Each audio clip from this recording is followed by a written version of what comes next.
Актуалните гримове за тази година, за есента, есен-зима?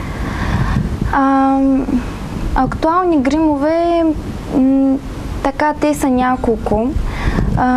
Както преди малко си говорихме, стилът пин-ап грим с изявената очна линия, така по-издължена, може по-тъничка, може по-отдебелена, с ярките червила са много актуални тази година, червени, бордо, малинени, по-матиращи без гланцове.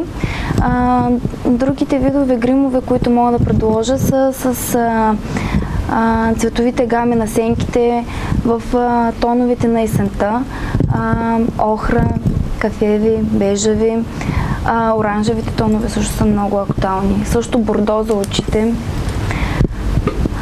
Вечер може да си позволим по-тъмни, по-силни тонове сенки. Много интересно.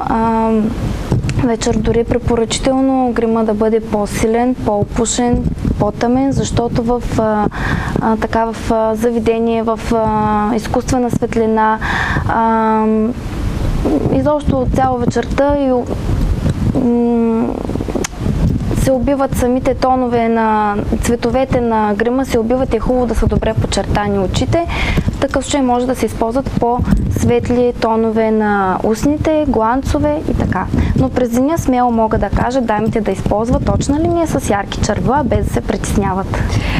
Това всъщност следващия ми въпрос беше дали според твоите впечатления, така едно професионално мнение, дали жените залагат на естественото излъчване или не? То е въпрос на вътрешно себеусещане и желание. Моето мнение е, че жените в ежедневие, дали са работещи, домакини или млади дами, все по-малко поставят грим на лицето си или ако поставят много често, неправилно поставят този грим на лицето си, много от продуктите не знаят как да ги използват. Съобразено с тяхната форма, черти на лицето и така, но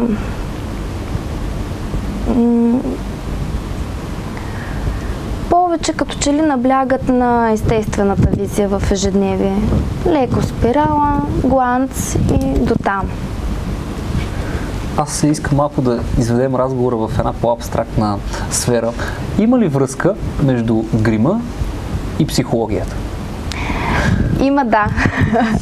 Една гримирана жена с подредена коса, която отделила поне мъничко време в ежедневието всеки ден за себе си, предава така вътрешно самочувствие, себеусещане за жена и излъчва красота, хората я усещат, предават своето щастие, така да се изкажа. И то се в смисъл взаимни са нещата, пък и света става по-красив около нас с една красива и поддържана дама.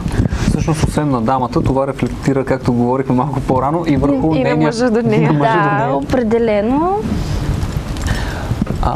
Според теб, човека, който се занимава с грим, това просто работа ли или той е творец, човек на изкуството?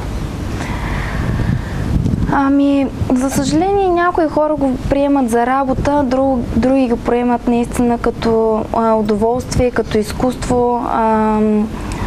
Как го приемаш ти? Аз лично го приемам за себе си като хоби, като нещо, което обичам да го правя.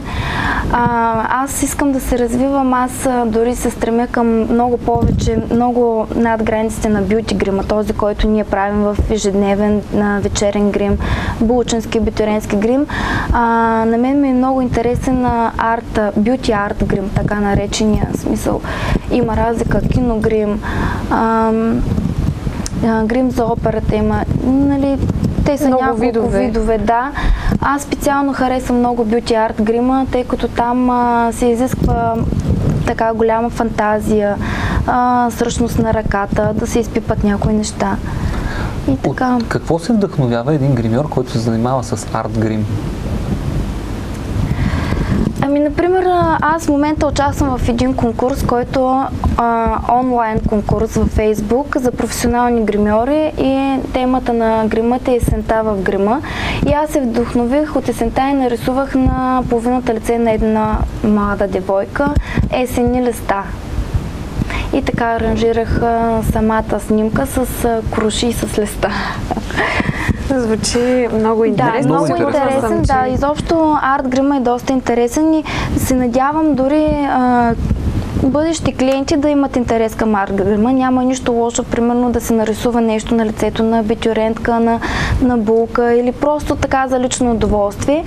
Също така много се радвам, че да, някой много негативно се изказват по отношение на Хелоуин, че навлиза в ежедневието ни. Да, в ежедневието ни, но всъщност това е още един прекрасен повод ние да излезем, да се съберем, да не стоим затворени в къщи. Нали, и да покажем нещо ново. Да, и да покажем нещо ново. Това също така събужда и артистичността на нас, гримьорите. То един вид може да се каже като ваш професионален празник Хелоуин. Абсолютно, да. Виж пилотаж в професионалния грим. Преди малко говорихме и спомена, че всъщност грима не е само за жени. Да, препоръчително е, когато се явяваме по телевизия, било или пък изобщо имаме някакво професионално фото и видео за снимане, било то за абитюрентски бал, младежи или пък младоженци, да поставят някакъв грим, който да бъде естетически добре, защото винаги има разлика между булката, когато е с професионален грим и лицето на младоженца, когато застане. Не е задължително, мъжете малко в България се стряскат от тази услуга, но всъщност това е по-добре за тях да, след това време, е по-добре за тях, абсолютно. Когато се видят. Какво би посъветвала младите момичета? Всъщност една част от тях гледат грим в интернет или някой, който са видяли, се опитват да сътворят това върху себе си, но се получава един обратен ефект. Какво би ги посъветвала? Ами аз най-напред бих ги посъветвала да не се притесняват и да се консултират с професионални гримьори, какво да им препоръчат за техните лица. Няма нищо лошо да отидат и да поискат един съвет. Ако гримьора наистина прави това с сърце и душа, той ще му отговори.